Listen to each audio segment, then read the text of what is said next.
साथियों, चैनल हिंदी विषय साहित्य में आप सभी का पुनः हार्दिक अभिनंदन है। आज की कक्षा में हिंदी के 125 महत्वपूर्ण प्रश्न हम सॉल्व करेंगे, उनकी व्याख्या करेंगे। यह आपका यूपीटीजीटी का 2019 का पेपर है। इसके फॉर्म 2016 में आयोजित हुए थे। इस हिसाब से यह आपकी अंतिम लेटेस्ट परीक्षा है जो आपके आगामी प्रश्न पत्र से पूर्व यह आयोजित हुई थी। इसके माध्यम से आप अपनी तैयारी का पुनर्मूल्यांकन कर सकते हैं। साथ ही आगामी पेपर कैसा आएगा इसका अंदाजा भी आप इसके माध्यम से लगा सकते हैं। एक प्रश्न बार बार आ रहा है कि मैम एडेड जूनियर की जो भर्ती है उसके लिए भी क्या यह प्रश्न पत्र उपयोगी होगा। बिल्कुल, उसका लेवल टीजीटी का ही होगा और यही हिंदी के प्रश्न उसमें आएंगे। आपने उसका सिलेबस चेक कर लिया होगा। जब सिलेबस एक जैसा है तो फिर प्रश्न भी एक जैसे ही आएंगे। आइए प्रारंभ करते हैं कक्षा को। उसके बाद मध्य में अन्य बहुत सी महत्वपूर्ण बातें होंगी। कई आपके जो सवाल हैं उनके जवाब भी आपको मिलेंगे वीडियो के मध्य में। साथ ही साथ कुछ कल के प्रश्न पत्र से संबंधित बातें भी वीडियो के मध्य में हम करेंगे। सबसे पहले प्रारंभ करते हैं कक्षा को। जैसा कि आप सभी जानते हैं, तरीका यही है कि जहां ऑप्शंस की ज़रूरत है वहां चारों ऑप्शन हम पढ़कर सुनाएंगे और आपको मैं सुनाऊंगी, व्याख्या करूंगी। जहां ऑप्शन की आवश्यकता नहीं है वहां सीधा वन लाइनर के रूप में सीधा प्रश्न और उसका उत्तर, क्योंकि समय कम है। राम कृष्णों में कौन सा समास है? तो राम च कृष्ण च द्वंद्व समास। राम और कृष्ण दोनों ही पद महत्वपूर्ण है, द्वंद्व समास। सज्जन पापाद जुगुप्से का हिंदी अनुवाद होगा सज्जन पुरुष पाप से घृणा करता है। जैसा कि हम सभी जानते हैं यूपीटीजीटी में कुछ प्रश्न संस्कृत साहित्य से भी आते हैं। रामेण सह सीता वनम गच्छति का हिंदी अनुवाद है राम के साथ सीता वन में जाती है। राम के साथ सीता वन जाती है। अब आगे देखते हैं। ये शुरू में प्रारंभ में ही 3 प्रश्न दे दिए हैं संस्कृत के। चौथे नंबर का प्रश्न देखते हैं क्या है।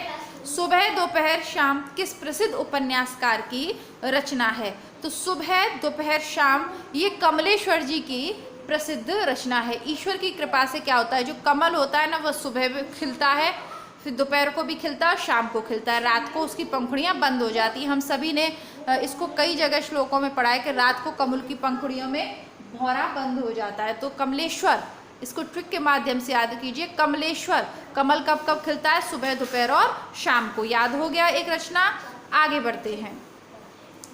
राहुल संस्कृतायन ने हिंदी का पहला कवि किसे माना है? बार बार पुराने पेपर में पूछा जा रहा है। सरहपाद को माना है। ठीक है। अब ये कमलेश्वर वाला आपको मैंने इसलिए करा दिया क्योंकि ये बहुत ज़्यादा रिपीट नहीं हुआ है। रिपीट तो हुआ है लेकिन बार बार नहीं हुआ है। लेकिन राहुल संस्कृतायन वाला तो आपको आता होगा। किस इतिहास लेखक ने अपने इतिहास ग्रंथ में लगभग 5000 कवियों का विवरण दिया है? सही उत्तर है मिश्रबंधु। इनका ग्रंथ है मिश्रबंधु विनोद। मिश्रबंधुओं में किन किन को शामिल किया गया है? श्याम बिहारी, गणेश बिहारी और सुखदेव बिहारी। इनको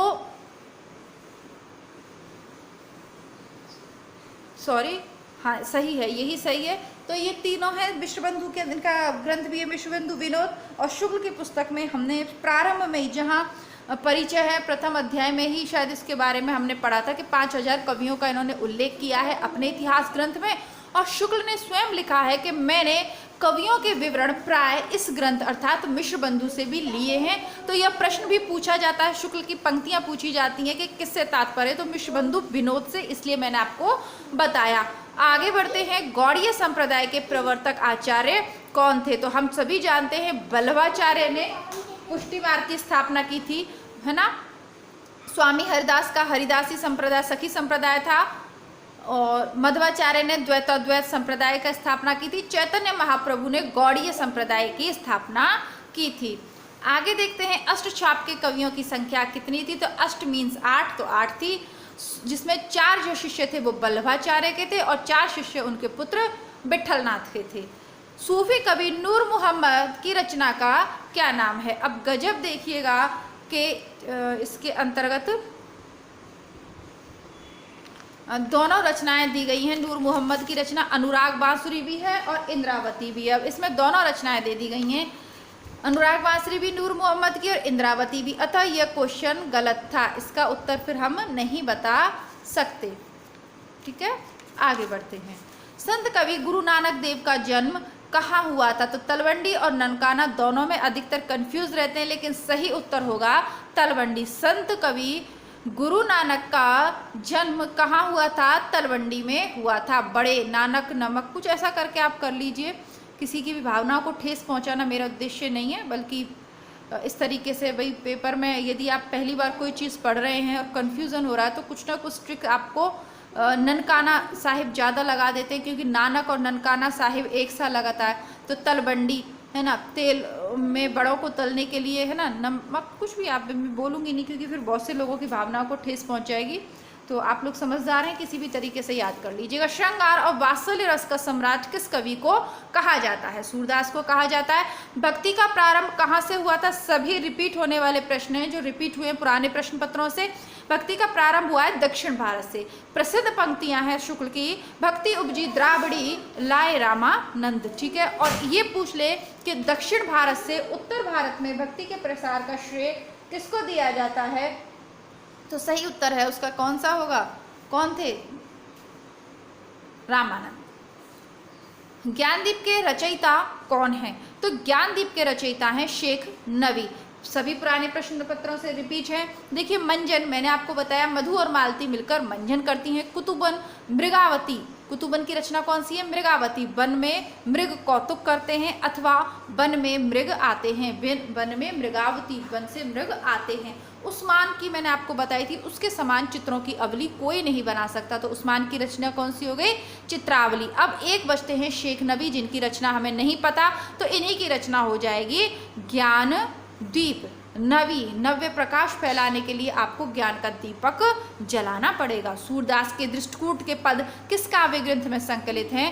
तो ये सही उत्तर है साहित्य लहरी। जब हम साहित्य लहरी। सूरदास के दृष्टिकूट के पद किस काव्य ग्रंथ में संकलित हैं? साहित्य लहरी। शुक्ल की पुस्तक आपने पढ़ी है, अथवा चैनल पे हिंदी साहित्य का सरल इतिहास पुस्तक उपलब्ध है, वह आपने पढ़ी है। तो इसमें से एक भी प्रश्न आपका गलत अभी तक नहीं होगा। संस्कृत के प्रश्नों के इतर में बात कर रही हूँ, सभी उसी में से आए हैं। टीजीटी के लिए मैं ये नहीं कहूँगी कि अभी तक आपने नहीं पढ़ी है तो आप शुक्ल में मत उलझिएगा। टीजीटी के लिए आप हिंदी साहित्य का सरल इतिहास पुस्तक भी पढ़ सकते हैं।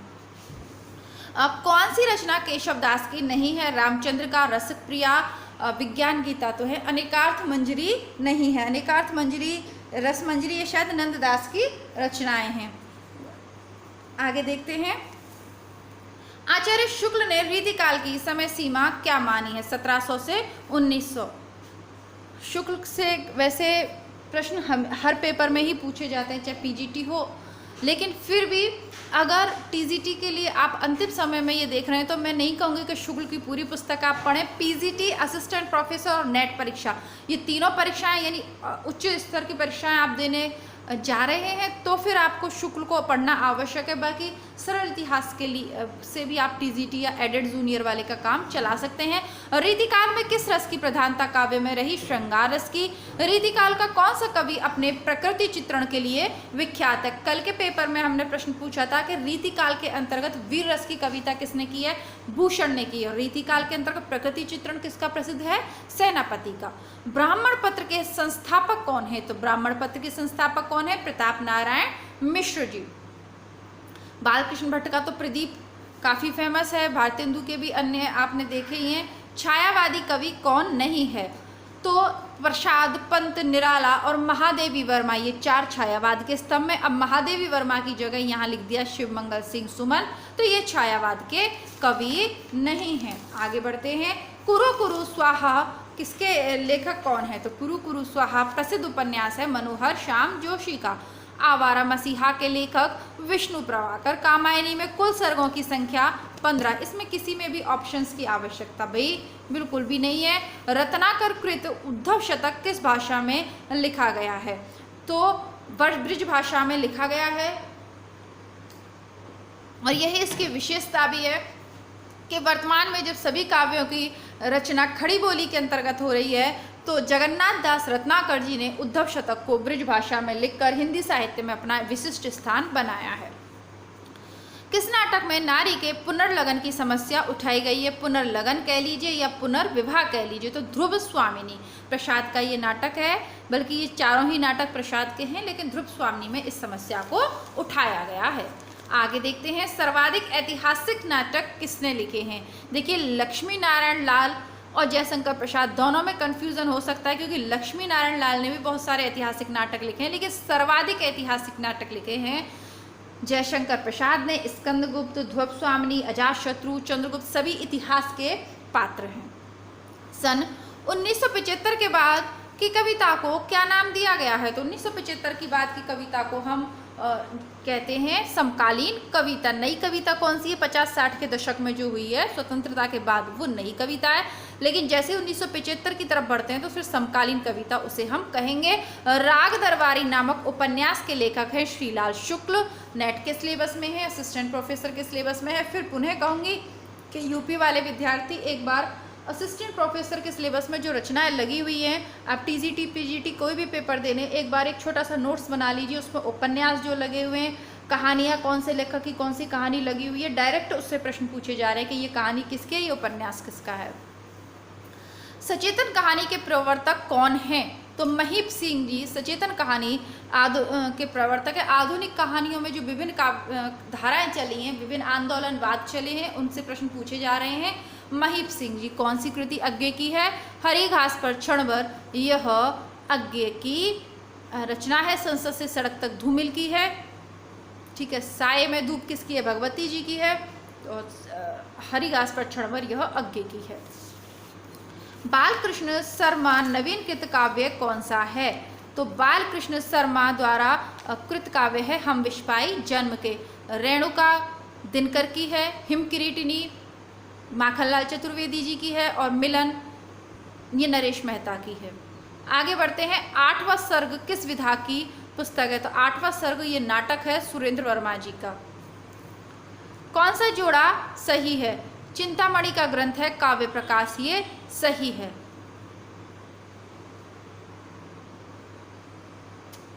भूषण का शिवावामनी है। रसलीन का अंग दर्पण है, तो ये गलत दिए हुए हैं। सही है चिंतामणि का ग्रंथ है काव्य प्रकाश। मैलांचल के लेखक प्रमुख आंचलिक उपन्यास है ये फणीश्वरनाथ रेणु है। जैसा कि मैंने फिर पुनः आपसे कहा कि असिस्टेंट प्रोफेसर के सिलेबस में जो रचनाएं लगी हैं उनको डायरेक्ट पूछ लिया गया है। कहती हुइयों उत्तरा के नेत्र जल से भर गए, हिम के कणों से पूर्ण मानो हो गए पंकज नए।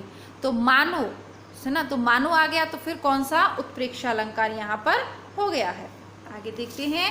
चरणों कमल बंधो हरि राई में कौन सा अलंकार है? इसको तो बार बार पढ़ते आए। रूपक रघुकुल रीत सदा चली आई, प्राण जाए पर वचन न जाई। किस छंद का प्रयोग हुआ है? तो ये चौपाई है। रघुकुल रीत सदा चली आई, प्राण जाए पर वचन न जाए।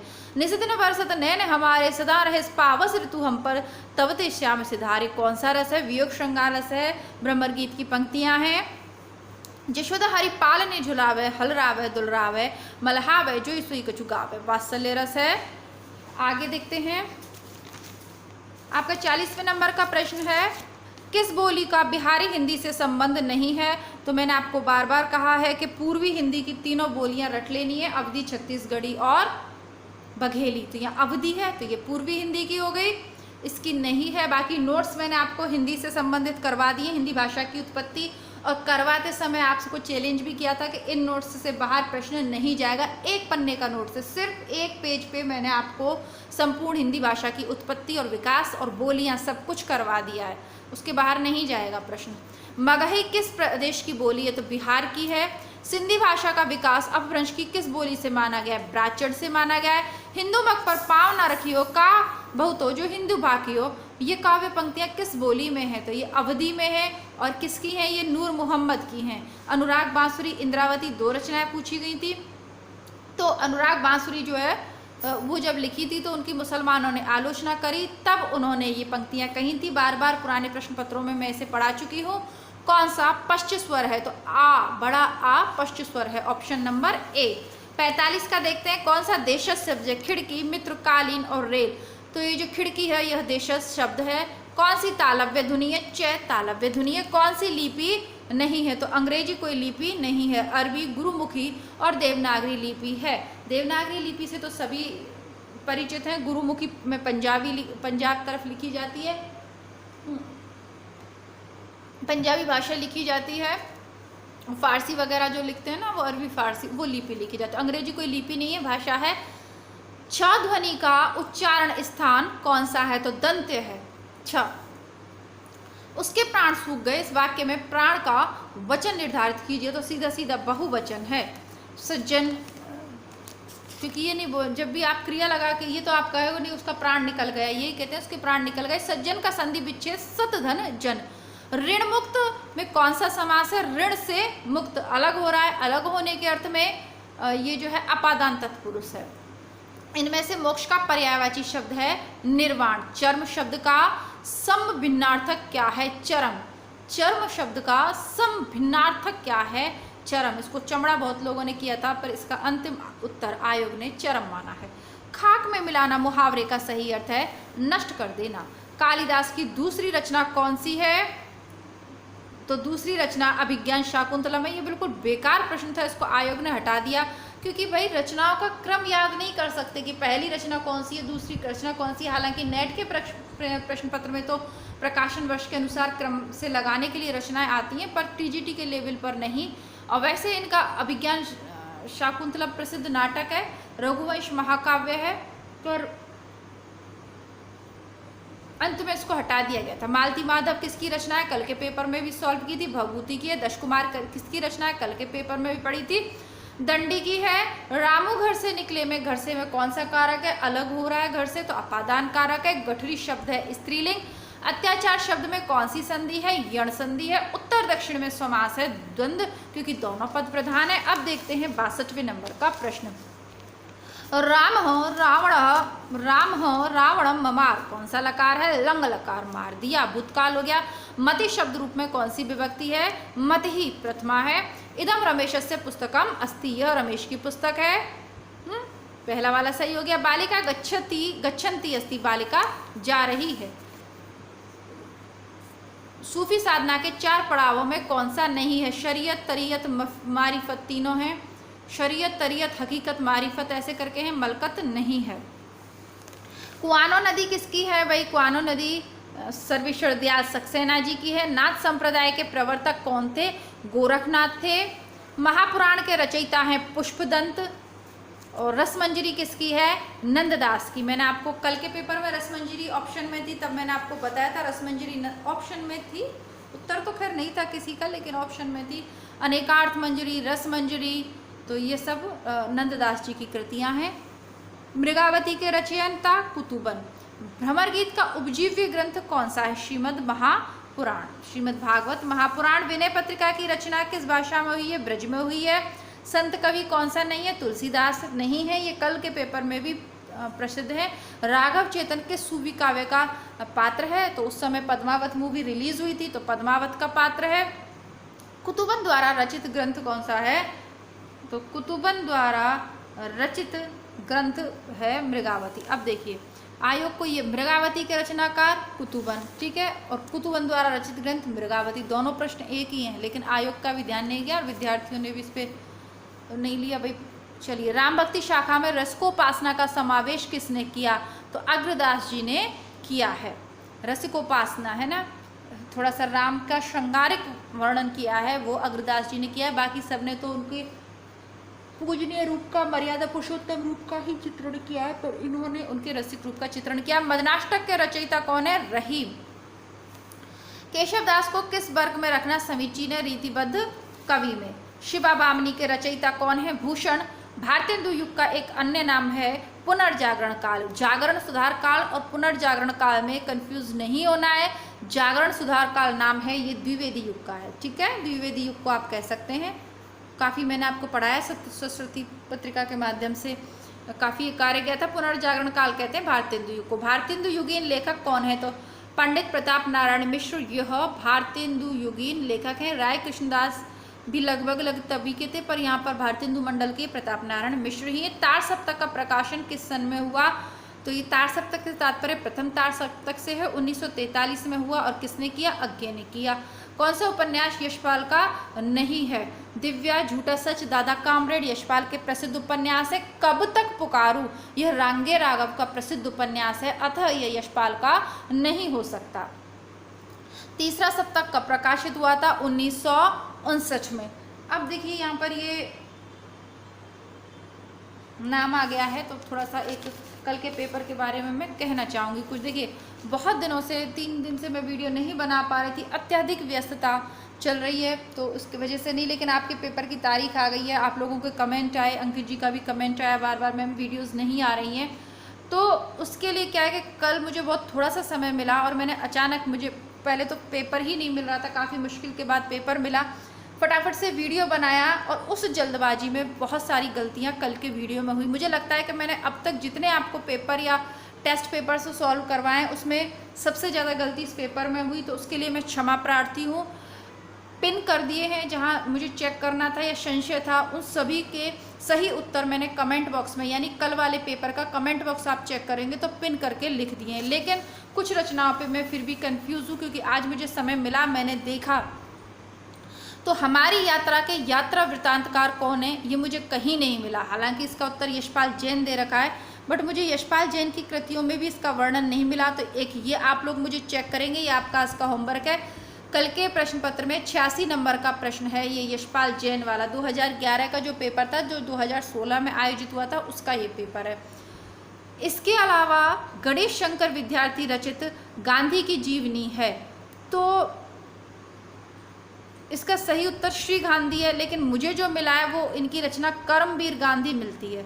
तो ये दोनों आपको चेक करने हैं। कौन कौन से चेक करने हैं?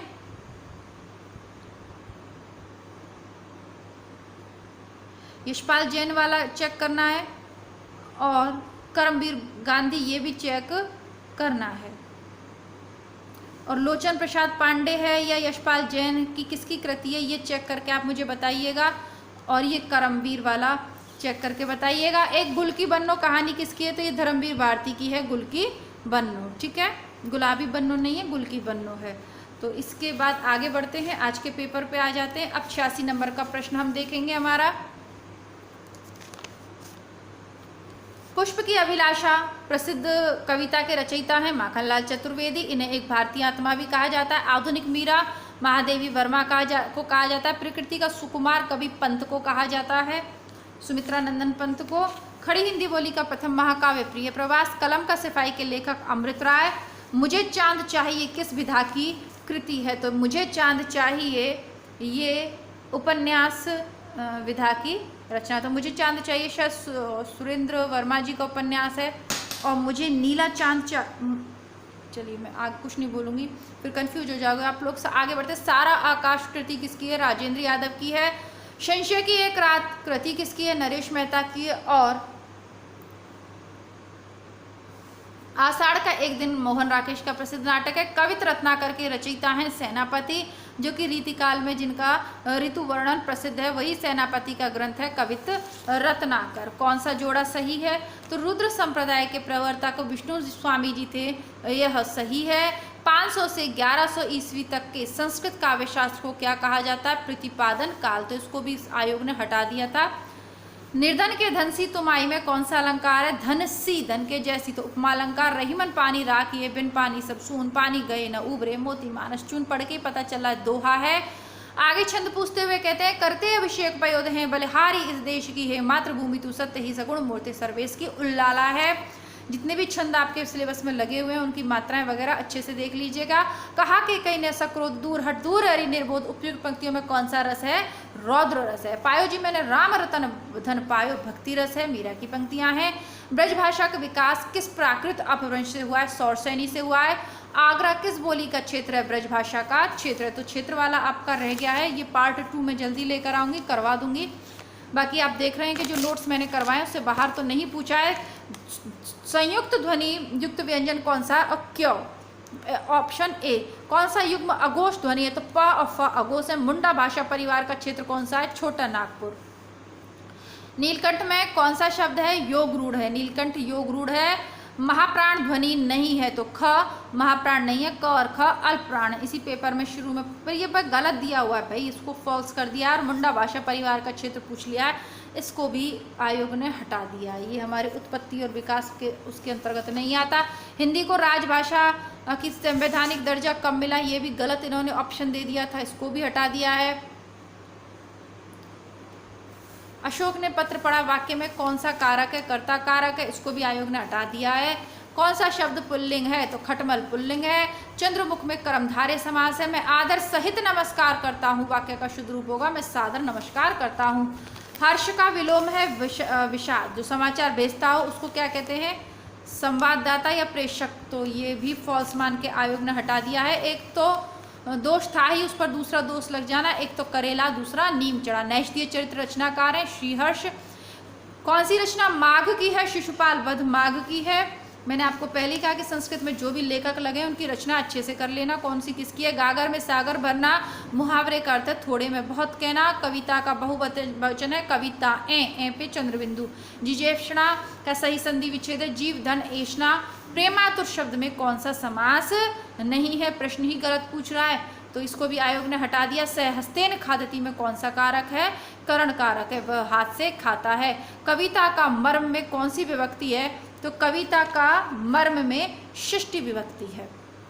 ठीक है, इसी के साथ आपके 125 प्रश्न 25 मिनट का टारगेट हमारा रहता है। 25 मिनट के अंतर्गत 125 प्रश्न हमने सॉल्व कर लिए हैं। आशा करती हूँ कि आपको वीडियो पसंद आए होंगे। वीडियो पसंद आने पे क्या करना है मैं ये नहीं बताऊंगी, आप स्वयं समझदार हैं। अन्य कोई कमेंट बॉक्स में आपका कमेंट रह गया हो तो उसे लिख दीजिएगा। और मिलती हूँ एक नए प्रैक्टिस सेट के साथ या कुछ नोट्सों के साथ। तब तक के लिए नमस्कार, धन्यवाद, जय हिंद।